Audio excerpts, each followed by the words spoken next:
Тэгэхээр энэ жил бас мөн сайн, дээрэс нь маш сайн дуулдаг, дээрэс нь яг энэ урлагийн төлөө гэсэн зүрх сэтгэлтэй цаашаа одоо энэ дуу хоолойгоор явна гэсэн нэрмэлцтэй хүүхдүүдээр бага бүрдүүлсэн гэж би бас бодож байгаа. Болж үл өрмөц байх хэрэгтэй. Хувь хүн талаас нь индивидуал гэдэг шүү дээ. Яг тэр шиг тийм өрмөц байх тусам илүү хүмүүс олдоос жоохон сонирхолтой байна гэж би харж байна.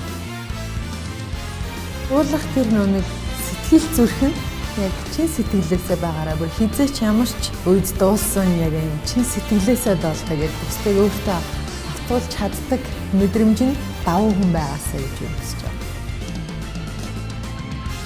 Магадгүй би өөрөө мэдрээд байна л да.